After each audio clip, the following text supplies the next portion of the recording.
All right, guys, as I promised you, I'm going to ask Skipp Phipps. I'm here with Skipp today. Skipp is a great guy. I've known Skipp for at least 20 years, I would say. I don't know, a long time.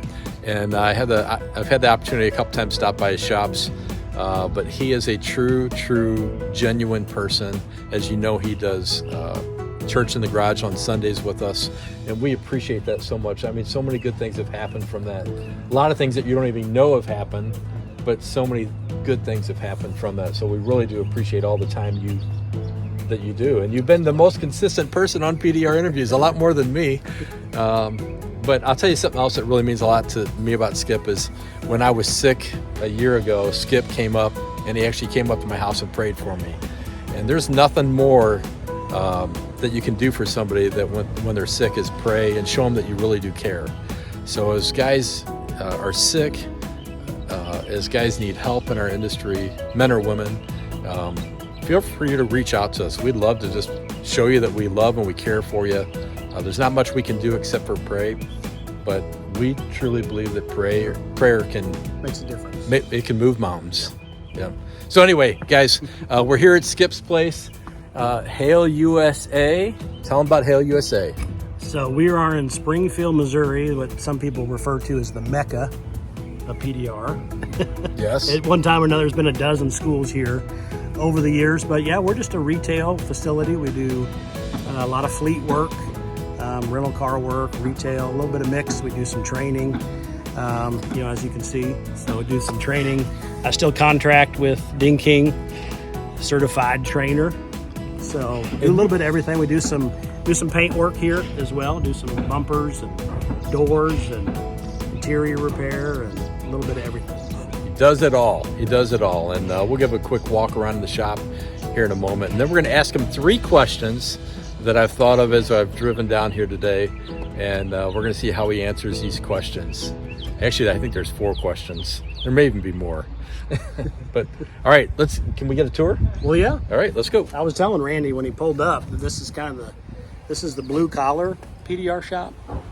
I'm not one of those real clean, fancy ones. It's not my forte. Can't eat off the floors. Can't is that eat what off you're the saying? floor. Yeah, you can't eat off the floor here. Here we go. So this is the office lobby area. That's been with you forever. Yep, that Coca-Cola cabinet's been with me forever, and got some buddy boxes that Tim and Bonnie from Finesse PDR are going to be coming over to pick those up from you. Desk, TV, computer, all the main stuff. Is the bathrooms clean? The bathroom's pretty clean. All right, we're doing good. Yeah. So and then we go out to the shop. This Coca-Cola display.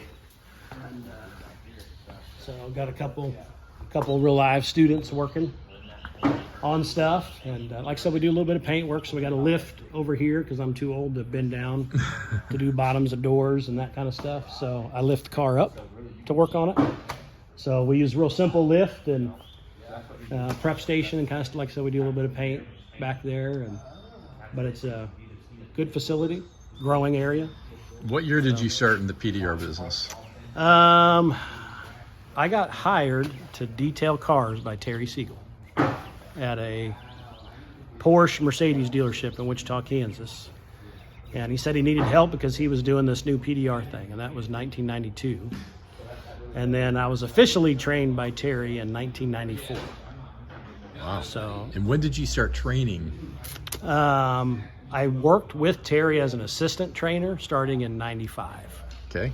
So I'd kind of messed with it for about 3 years, and it was a little bit of the blind leading the blind back then, but it was before the internet, so couldn't compare notes. This is before LED lights. Before LED, yeah, 4-foot fluorescent bulbs. Fluorescent bulbs, yeah. I don't think I even had a tap down in my first kit. Wow. So yeah, it was. Who needs a tap down? Yeah, it was the dark ages. I've never needed a tap down. Back down.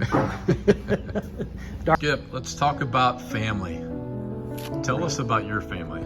My family. Well, and remember, they're probably going to watch this. Yeah, that's true. Yeah. Well, I get, obviously the better half of me, my wife, Becky Phipps, of 30 years. So we just celebrated our 30th anniversary last year, went to St. Andrews for the 150th British Open. So that's right. Trip of a lifetime. She's amazing. She's could run anything. She's CEO type material, so that's why she keeps me in line. Amazing, talented woman. We were high school sweethearts, so met when we were 16 and 14, dated for a summer. So, and I would have married her. In fact, I bought her a ring on our second date. Wow. So everybody else was kind of like, whoa, and I was like, hey, you know, right? I've got 3 boys, or men now. So I've got Trevor's my oldest, so he lives down in Branson, Missouri. And then my middle son, Noah, and he lives here locally, and he's an assistant golf pro, Big Cedar Golf. And my youngest, Jaron, and he's the oldest and youngest are married. The middle one's still a bachelor. He's also assistant golf pro in town. And so we got 2 out of the 3 married. They're all taxpayers. They all have their own health insurance. So I figure like I did my job. Great. Good. I contributed, made good citizens.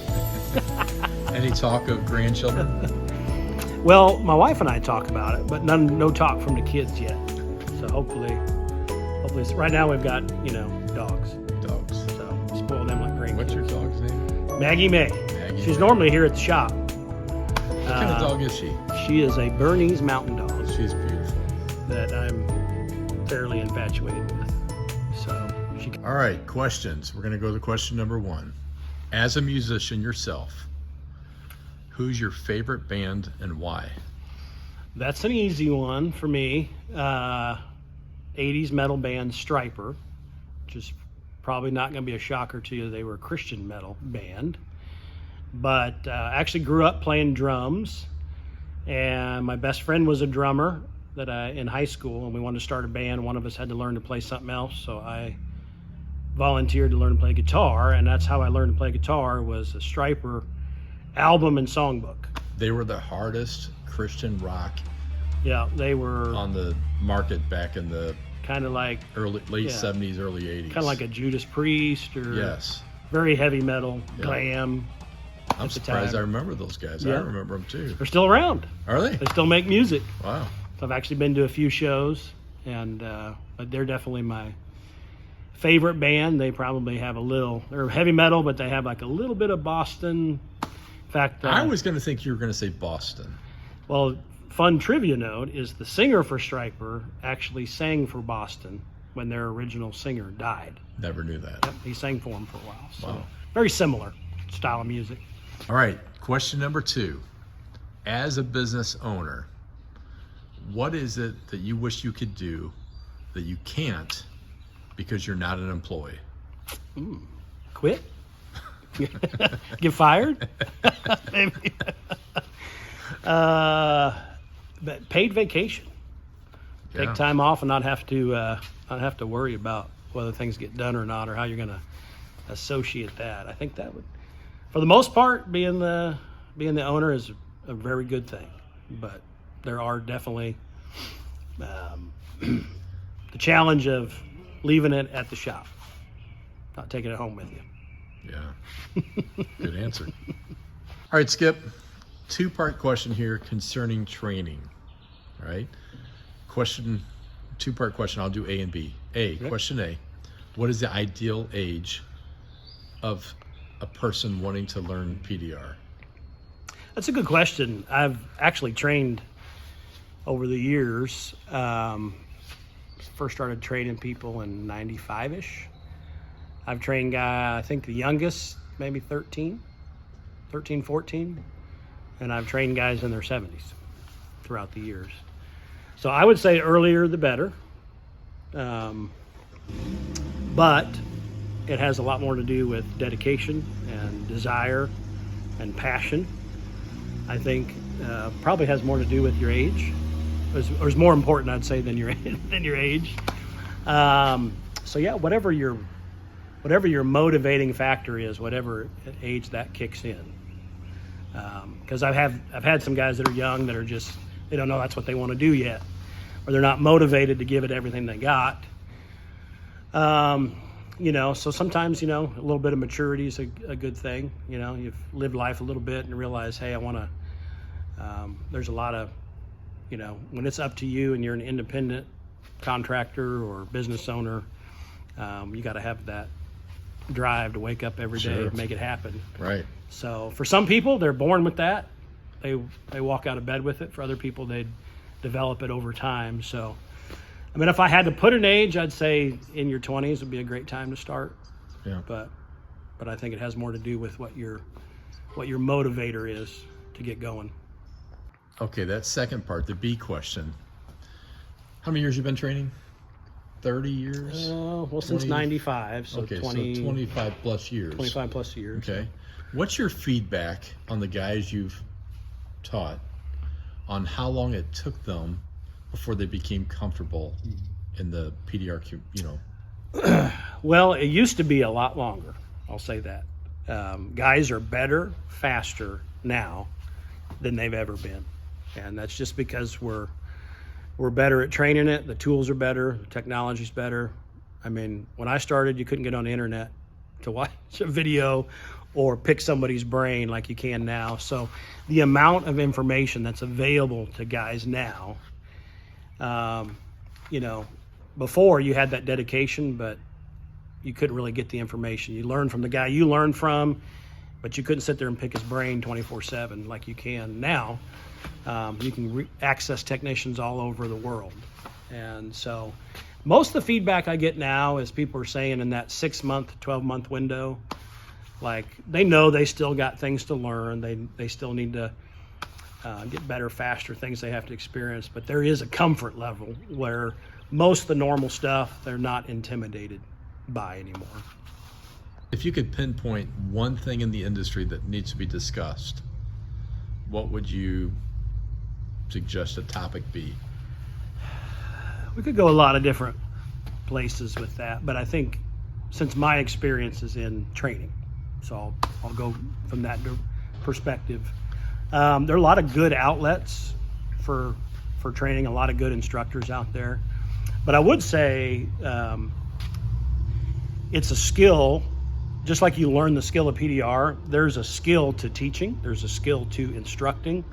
And because I've had the benefit of doing it for a long time, I've seen how I've gotten better at it. That I can, almost feel sorry for the first few people, those early guys, because I feel like I'm so much more better explaining and getting what's important and what's not. And so I would say it's important to, if you're going to get into this industry and you choose an instructor or school, and again, there's a lot of good ones out there, but you need to make sure that your instructor doesn't only have experience in the industry, but is also experienced at instructing, because I think it's a different skill. And if you get somebody that knows how to teach, knows what's important, what to highlight, what's not important, they can move you along. They can set you up for success, move you along so much faster, and you get those building blocks, and you really only get those things through the feedback that you get from students. And that's how I've tailor-made, where I feel like I've gotten better is because of the feedback I got from guys I was instructing that say, hey, I got in the real world and I ran into this and you didn't talk about that, and so I've had to learn to tailor-make that, hey, here's all the things you're going to hit, all the things you're going to run into. So I think it's important to look at the experience level of your instructor, not just in the industry. That's important. And I think instructors that are active, because you got to keep your skills up, you got to keep aware of everything that's new, but the experience of actually instructing and teaching people, I think, is an important point, I think it's a great to topic. make for people that are getting into the industry. Yeah. So I think that's might be self-serving since that's what I'm into, but that's what I would say. And that makes sense. And I'm glad you shared that with us all, because there's plenty of us that have tried to, train on during our off seasons in the winter and all this and that. And there's a lot more to it, Yeah, So and there's a lot you can learn. I've always felt like you can learn you can learn something from everybody. right. So I think the more exposure you get, the better. But when it comes to the building blocks of your future, I think you need to make sure you've got an experienced instructor. Sure. Well, Skipp, thank you so much, man. It's always great to see you. And Thanks for coming by. We will see who's next as we start this journey going across country selling buddy boxes. Anybody's welcome to stop by anytime. And you're in Springfield? Springfield, Missouri. There he is. All right.